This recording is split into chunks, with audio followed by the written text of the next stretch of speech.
விளையிற பூமியடா விவசாயத்தை பொறுப்பா கவனிச்சு சீரோமடா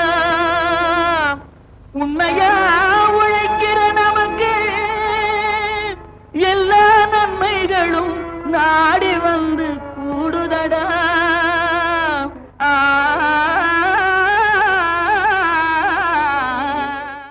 சிவகங்கை மாவட்டம் இளையான்குடி வட்டம் வடகாலை கிராமத்தைச் சேர்ந்த விவசாயி திரு பி ராமன் எங்கும் நீரற்ற நிலையிலும் ஆழ்குழாய் கிணறுகள் அமைத்து அதன் மூலம் நீர்ப்பாசனம் செய்து தோட்ட காய்கறிகளை குழித்தட்டு மூலம் காய்கறி நாற்றுக்களை உற்பத்தி செய்து அதன் மூலம் எவ்வாறு பொருளாதார பயனும் குழித்தட்டு முறையில் நாற்று உற்பத்தி செய்து தோட்டக்கலை எவ்வாறு உதவிற்று எனவும் கேட்டபோது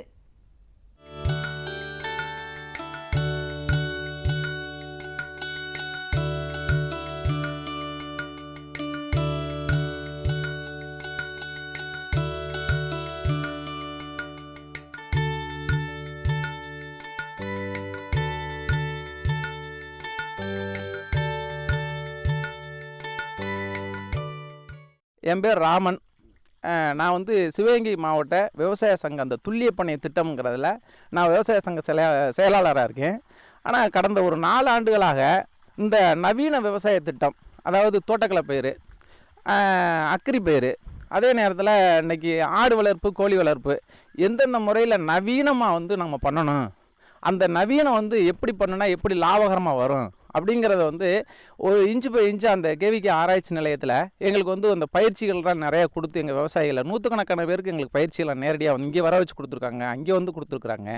அந்த தோட்டக்கலை பயிர் அப்படின்னா இது வரைக்கும் கண்டு வந்து நம்ம சாதாரணமாக மண்ணில் தான் பாவி அதில் வந்து முளைப்பு திறன் பாதி போகும், அந்த எடுத்ததுக்கு பின்னாடி பொழைப்பு திறன் பாதி போயிடும், காவாசியம் பிழைக்கும். ஆனால் எங்களுக்கு வந்து அந்த துல்லிய பண்ணையம்ன்ற திட்டத்தில் அந்த ட்ரே, அதாவது பிளாஸ்டிக் ட்ரேயில் அந்த உயர் மக்கிய தொழு உரத்தை பயன்படுத்தி அந்த நர்சரி சேர்நட்டில் அதெல்லாம் எங்களுக்கு வந்து அவங்களே ஊக்கத்தொகையாக கொடுத்தாங்க. எங்களுக்கு கொடுத்து அந்த நர்சரியெலாம் உருவாக்கி கண்டையும் உற்பத்தி பண்ணி எப்படி ஹைப்ரிட்டை அந்த கண்டை 30 நாளில் பெருக்கி எப்படி நிலத்தில் கொண்டு போய் சாகாமல் புழைக்க வைக்கிறது, இந்த நவீன திட்டத்தை பூராமே எங்களுக்கு அந்த அறிவியல் ஆராய்ச்சி வல்லுநர்கள் வந்து எங்களுக்கு ஸ்பாட்லேயே சொல்லி கொடுத்தாங்க.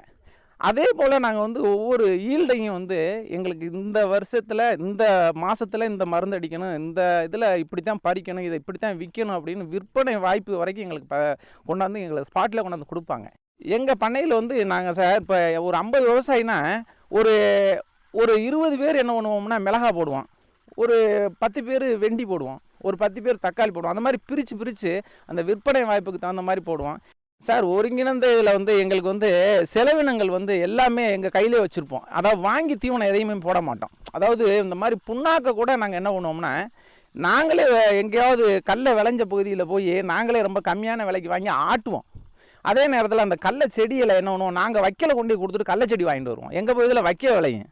ஒரு கள்ளச்செடி விளையிற பகுதியில் மாடு இருக்கும், ஆனால் அவங்க வந்து ஒன்லி கள்ளச்செடியை மட்டும் போட முடியாது. இதை கொடுத்து நாங்கள் என்ன பண்ணுவோம், வைக்கல கொடுத்துட்டு கள்ளச்செடி வாங்குவோம். அதனால் எங்கள்கிட்ட வைக்கிறது ஷிஃப்டிங் தான் பண்ணுறோம். அதனால் எங்களுக்கு வந்து உற்பத்தி செலவுகள் பண்ணுறதுக்கு அந்தளவுக்கு எங்கள்கிட்ட எல்லாமே இருந்துக்கிடுச்சு. சோளம், கம்பு, கேப்பை எல்லாமே நாங்களே விளைய வைப்போம், அதே உணவாகவே போட்டுருவோம். அதனால் ஒரு உணவை போட்டு இன்னொரு உணவை எடுத்துக்கிட்டு இருக்கோம். அதனால் எங்களுக்கு வந்து உற்பத்தி செலவுன்னு இல்லைங்க சார். சராசரியாக ஒரு ஏக்கர் நாங்கள் மிளகா வச்சோம்னா 1 லட்ச ரூபா எடுத்துருவோம், ஒரு ஏக்கர் பருத்தி வச்சோம்னா 50,000 ரூபா எடுத்துருவோம், அதே நேரத்தில் ஒரு ஏக்கர் வெண்டி வச்சா 30,000 ரூபா எடுத்துருவோம். அந்த மாதிரி எங்களுக்கு வந்து அந்த ஒரு காலத்தின் பயிரை வந்து எண்ணி செய்கிறோம். அந்த துல்லிய பண்ணையம்ங்கிறத ஓரளவு அந்த எண்ணி செய்கிறதுனால எண்ணி கிடைக்கிது எங்களுக்கு. ஆனால் அந்த துல்லிய பண்ணைய திட்டம் வந்ததுக்கு பின்னாடி ஆராய்ச்சியாளர் எங்களை வீடு தேடி வந்து இந்த முறையில் சொன்னதுனாலேயே எங்களுக்கு வந்து பெரிய ஒரு ஊக்கமாக இருக்குது. ஆனால் எங்கள் பகுதியில் அந்த கேவிகே ஆராய்ச்சி நிலையம் வந்ததுக்கு பின்னாடி எங்களுக்கு ஒரு உயிர் நாடி மாதிரி. முருங்கையின் காய், பூ, தழை ஆகிய அனைத்தும் நமக்கு உணவாக பயன்படுத்தப்படுகிறது. இது எல்லா மண் வகைகளிலும் நன்றாக வளரக்கூடியது. தண்ணீர் அதிகம் தேவையில்லை. எனவே நீர் குறைவாக இருக்கக்கூடிய இடங்களில் இருந்து கூட இது நன்றாக வளர்ந்து நமக்கு பயன் தரும். செடி முருங்கையில் புதிய ரகங்கள் அறிமுகப்படுத்தப்பட்டுள்ளது. PKM 1, GKVK 1, 2, 3, KM 1 ஆகிய செடி முருங்கை ரகங்கள் அதிக விளைச்சல் தரக்கூடியவை. இது துல்லிய பண்ணையத்தில் சொட்டு நீர் பாசன முறையை பயன்படுத்தி பயிர் செய்யப்படுகிறது. செடி முருங்கை 4 மாதத்தில் பூத்து 6 மாதத்தில் அறுவடைக்கு வரும். இப்போது துல்லிய பண்ணையத்தில் செடி முருங்கை சாகுபடி குறித்து விளக்குகிறார் தருமபுரி மாவட்டம் பாப்பிரெட்டிப்பட்டி மோளியனூர் கிராம விவசாயி வி சாமிக்கண்ணு அவர்கள்.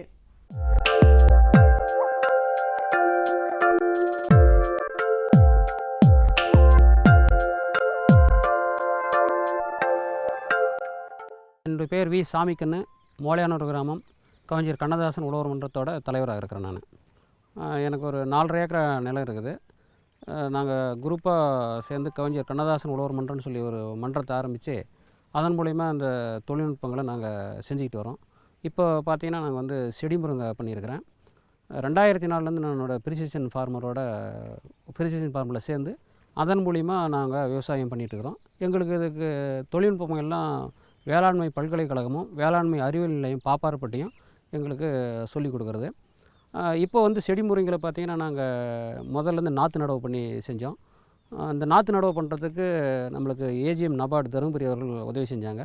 அவர் சொன்னதின் பேரில் வந்து நம்ம வேளாண்மை அறிவியல் நிலைய தலைவர் மற்றும் பேராசிரியர் வந்து எங்களுக்கு வந்து ஒரு பயிற்சிக்கு பெரியகுளம் அனுப்பி அங்கேருந்து அந்த தொழில்நுட்பங்கள்லாம் தெரிஞ்சுக்கிட்டு வந்து பல ஃபார்மர் கூட இன்ட்ராக்ஷன் மீட்டிங்லாம் போயிட்டு அதன் மூலிமா அந்த தொழில்நுட்பம் தெரிஞ்சுக்கிட்டு வந்து நாங்கள் இங்கே செடி முருங்கை பண்ணியிருக்கிறோம். இதில் இருக்கிற எல்லா விவசாயமே நாங்கள் செடி முருங்கை பண்ணியிருக்கிறோம். இந்த செடி முருங்கைகளை பார்த்திங்கன்னா PK 3ன்ற வெரைட்டி நாற்றை போட்டு அந்த நாற்றை எடுத்து நடவு பண்ணி அந்த மாதிரி பண்ணோம்.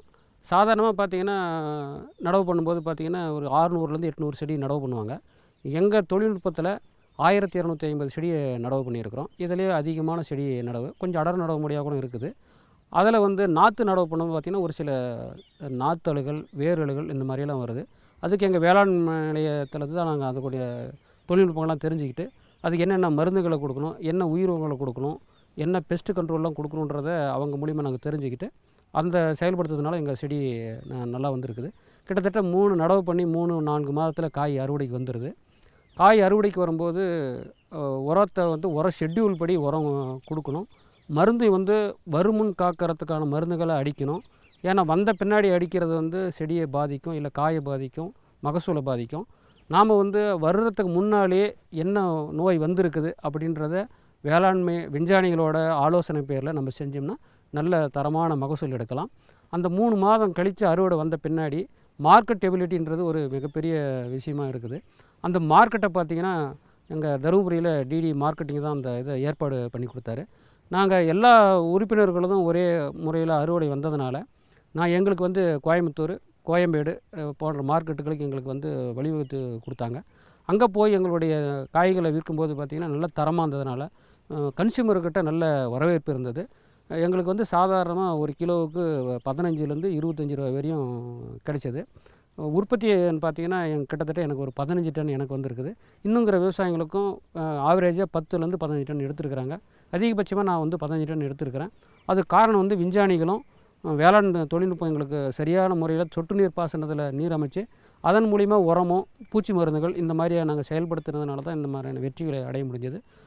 பொதுவாக பார்த்திங்கன்னா இந்த செடி முருங்கைக்கு நாற்று வந்து 1250 நாற்று நடவு பண்ணியிருக்கிறேன்.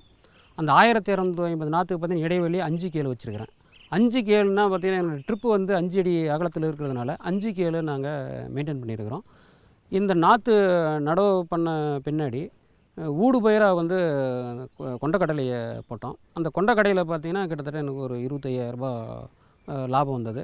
அது செடிக்கும் லாபம், களை வராமையும் பாதுகாக்கும், கூடுதலான வருமானமும் இருக்குது.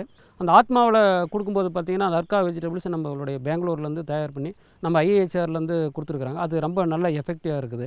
அந்த நுண்ணூட்டம் மாதிரி அது எல்லா காய்கறிகளும் கொடுக்கலாம். அதை நாங்கள் ஒரு பரிச்சார்த்த முறையில் தான் கொடுத்து பார்த்தோம். இப்போ நாங்கள் அதை தொடர்ந்து அந்த நுண்ணூட்டத்தை பயன்படுத்திக்கிட்டு வரோம். அது ரொம்ப நல்ல ரிசல்ட் இருக்குது. மருந்து கூட அது சேர்ந்து கலந்து அடிக்கலாம். ஏன்னா நம்ம நுண்ணூட்ட சத்துக்களை வந்து அதை மட்டும் தனியாக ஸ்ப்ரே பண்ணும்போது நம்மளுக்கு கூடுதலான செலவாகுது. மருந்து கூட சேர்ந்து அடிக்கக்கூடிய இந்த நுண்ணூட்டங்கள் கிடைக்கும்போது பார்த்திங்கன்னா நம்மளுக்கு அது ஒரு மருந்து அடிக்கிற செலவில் அது கொஞ்சம் குறையுது. பயிரும் அதை நல்ல சாதாரணமாக எடுத்துக்குது. இந்த நுண்ணூட்ட சத்தை நம்ம கொடுக்கும்போது பார்த்திங்கன்னா காய்களுடைய திறன் வந்து ஒரே சைஸாக இருக்குது, ஒரே சைஸாகவும் ஒரே லென்த்தாகவும் இருக்குது, அந்த மாதிரி க்ரீன்னஸாகவும் இருக்குது. அதை சாப்பிட்றதுக்கு டேஸ்ட்டாக இருக்கிறதுனால தான் அந்த கன்சியூமர் அதை ஈஸியாக நம்மக்கிட்ட வாங்குகிறாங்க. அந்த நுண்ணூட்ட சத்து பற்றாக்குறை ஒவ்வொரு முறையும் நம்ம ஒரு மாதத்துக்கு ஒரு முறை நம்ம குறைந்தபட்சம் கொடுக்கணும்.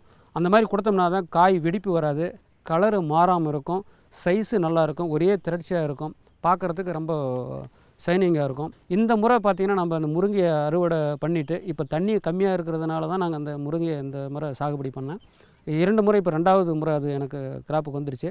இதை முடிஞ்ச உடனே இது 3வது முறை முடிஞ்சால் நல்லா இருக்குதான்னு நான் செடி பார்த்துட்டு 3 முறை விட போகிறேன். அப்படி இல்லைன்னா நாங்கள் அடுத்த முறை நெல் பயிர் பண்ணுவேன். ஏன்னா கேட்டிங்கன்னா நம்ம தொடர்ந்து நம்ம ஒரே பயிர் பண்ணுறதை விட பயிர் சுழற்சி முறையில் பயிர் பண்ணால் தான் நல்லதுன்றதை விஞ்ஞானிகள் என்கிட்ட சொல்லியிருக்கிறாங்க. அது நாங்கள் இத்தனை வருஷம் விவசாயம் பண்ணதில் பார்த்தீங்கன்னா இப்போ ஒரு 5-6 வருஷமாக தான் எங்களுக்கு நல்ல லாபமாக தெரியுது. கிட்டத்தட்ட எனக்கு வந்து ஒரு 60,000 வரையும் செலவாச்சு. அந்த 60,000 ரூபாயில் பார்த்தீங்கன்னா எனக்கு 1,90,000 எனக்கு லாபம் மட்டும் நிகர லாபம் மட்டும் வந்தது. தொடர்ந்து அறுவடை வந்துச்சு. தொடர்ந்து அறுவடை வர்றதுக்கு பார்த்திங்கன்னா நம்ம பல தொழில்நுட்பங்களை செய்யணும். எருவு சரியான முறையில் கொடுக்கணும், நேரத்துக்கு தேவையான அளவுக்கு தண்ணி பாசனம் கொடுக்கணும், அதே போல் மருந்துகளை வந்து நம்ம சரியான முறையில் தெளிக்கணும். இதே மாதிரி என்ன கூட சேர்ந்த எல்லா விவசாயிகளும் சேர்ந்து நாங்கள் வந்து எக்ஸ்போசர் விசிட் போகிறது, இல்லை விஞ்ஞானிகிட்ட நேரடியாக போய் பேசுகிறது, இல்லை உன்னுடைய தோட்டத்தில் என்ன பிரச்சனை, என்னுடைய தோட்டத்தில் என்ன பிரச்சனைன்னு சொல்லிவிட்டு ஒவ்வொரு விவசாயிகளுடைய தோட்டத்தையும் நாங்கள் போய் எல்லா விவசாயிகளும் சேர்ந்து போய் பார்ப்போம். அந்த மாதிரி பார்க்கும்போது அதை என்னென்ன பிரச்சனைன்றதை நாங்கள் தெரிஞ்சு அதை விஞ்ஞானிகிட்ட நான் கேட்கும்போது அதுக்கு ஈஸியாக எங்களுக்கு சொல்யூஷன் கொடுப்பாங்க. அதன் மூலிமா நாங்கள் பயிர் செய்கிறதுனால தான் நாங்கள் இவ்வளோ பெரிய லாபத்தை அடைஞ்சிருக்கிறோம். இனிமேல் இந்த மாதிரியான தொழில்நுட்பங்களை பயன்படுத்துறதுக்கு விஞ்ஞானிகளோட சப்போர்ட்டு இருக்குது. அதை வந்து தொடர்ந்து நம்ம பயன்படுத்திக்கணும். அப்படி பயன்படுத்தினா மட்டும்தான் நம்ம வந்து வாழ்க்கையில் வெற்றி அடைய முடியும். நீங்களும் இந்த மாதிரி செடிமுறைங்க, இல்லை செடிமுறைங்க மட்டும் இல்லை, எத்தனையோ பயிர்கள் இருக்குது. அந்த மாதிரி பயிர்களை நான் பயிர் பண்ணி லாபம் அடையணும்னு நான் கேட்டுக்கொள்கிறேன். நிகழ்ச்சியில் அமைந்த அனைத்து பகுதிகளும் உங்களுக்கு பயனுள்ளதாக இருந்திருக்கும் என நம்புகிறோம். இந்நிகழ்ச்சி பற்றிய உங்களின் கருத்துக்களும் ஆலோசனைகளும் வரவேற்கப்படுகின்றன. எங்களின் மின்னஞ்சல் முகவரி ddagri05chennai@gmail.com. மீண்டும் நாளைய பொன்விளையும் பூமி நிகழ்ச்சியில் சந்திப்போம். நன்றி, வணக்கம்.